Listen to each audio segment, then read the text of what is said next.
So let's imagine this very real, not real scenario. This is your life. You're living currently, but not really. But yes, really. But not really.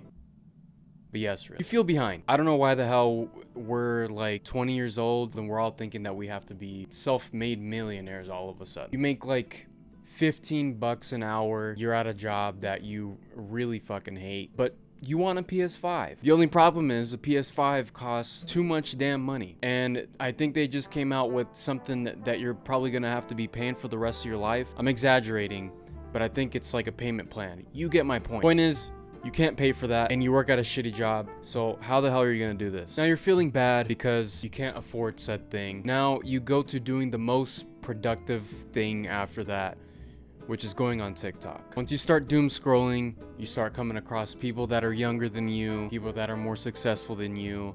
Matter of fact, they're not only more successful than you, but they're telling you how much they make, and they're telling you how easy it is. And matter of fact, they're telling you how easy it is to just be rich in general. Now you get off of doom scrolling and you feel even more down because you feel like you're behind. Now, because of this issue and because you're looking at your foreseeable future and it looks like dog shit, so to make yourself feel better, you go into debt anyway. Because why? Well, your other friends have PS5s and they're telling you to hop on the game, but you haven't been able to for months because your job sucks. So enter the world of beautiful debt. Now, debt is one of the easiest things to get into and to get intertwined with because, well, they've made it easy for you to spend someone else's money. Why do they do that? Because they know you'll never pay them back. And they'll probably be making money on you. Like, tons of money on you. I would also say that debt is probably American culture at this point. Like, what else could you tell me with most positive certainty that is American culture? A burger? A hot dog? Really? We have credit cards, student loans, the buy now, pay later apps, and ooh, my favorite one of them all, gambling websites or apps or just all of them in general. They all fucking suck. Now, I get the struggle. Saving money doesn't even come into people's minds because how are you gonna save money? How are you gonna even put it away? How are you gonna put away $300 when your debt has 3 other fucking zeros behind it to get into these any type of debt?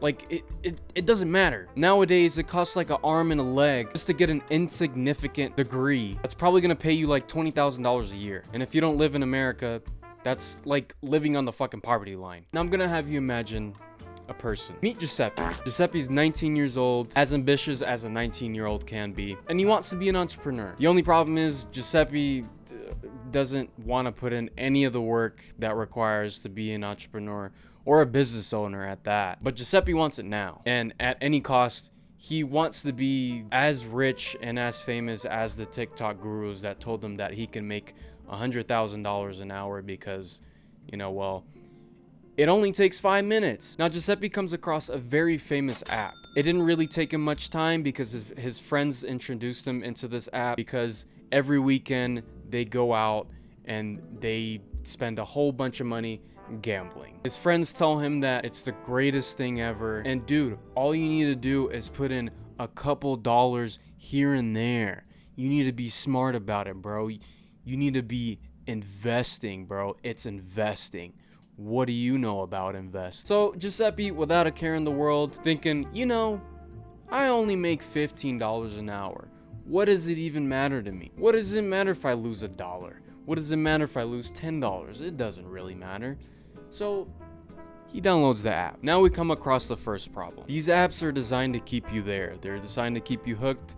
And even if you lose, they have a way of bringing you right back. Now, not only that, but we live in an age where there's something called TikTok, and apps learn from TikTok, which means apps like gambling sites or gambling apps can pick up from that, which means they can keep you hooked. Now, a couple months down the line, Giuseppe realizes that this is not really that much of a risk because, I mean, he's putting in $10, $20 at a time, which is not really anything. And Giuseppe and the boys start talking about this next game that's coming up. The next game is a for sure hit. Problem is though, Giuseppe doesn't have any cash, but he does have a credit card. Now with that credit card, he has a $2,000 limit on it, which he decides to go all in because it's not gambling, it's investing. The Nets are for sure winning tonight. Plus, the odds are stacked against them, which means that's more cash.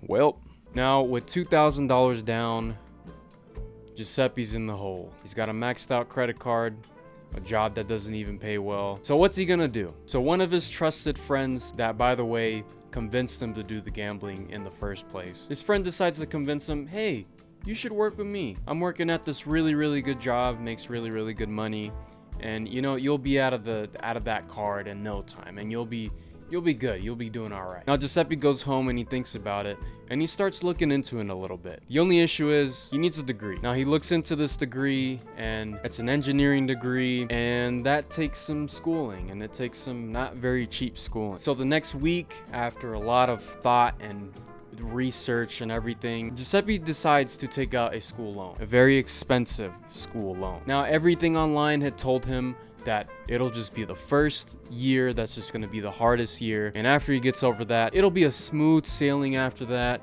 He's going to be good, not a worry in the world. 3 years after that, he's graduating, great job, no more debt, no more maxed out cards. He's gonna be perfectly fine. Now after a couple months of Giuseppe doing school, he realizes that it's too fucking hard, and he drops out. Now Giuseppe goes back to that same friend, and he's like, dude, what the fuck? You didn't tell me it was gonna be this hard. Now I'm $180,000 in debt, and I can't even get a job. Now his friend ends up telling him that his dad owns a company, and that he only ended up using a certificate to get the job. Giuseppe realizes that he didn't ask too many questions, and because of that, and because of the long hours on TikTok that he spent feeling behind, and because of the work that he didn't want to put into all his side hustles, and because of the impatience that he had and the quick cash that he wanted to have, now he's in 6 figures worth of debt, and at this point it feels like he's just gonna die with the debt, and he's just gonna deal with the consequences. Now I'm not gonna compare you to Giuseppe's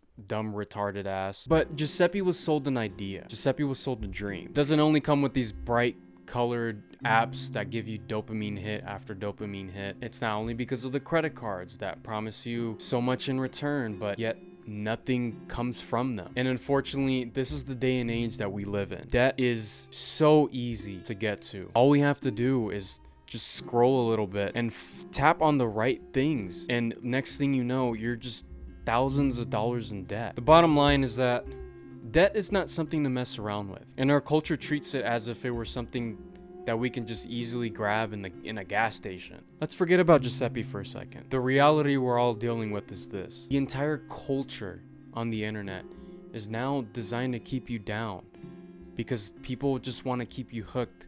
They want your attention. And if I'm not right, when has been a good scroll session that you've ever gone through, that you've at any point felt good about it? It's designed to make us feel behind.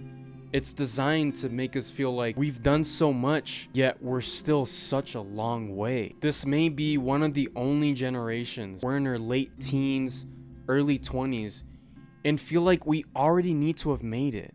Why do we think that way? And that right there is what they want. Once they can tap into your emotion, they're able to get you to spend on anything they want. The ultimate rebellion is not buying a financed car that you can't afford.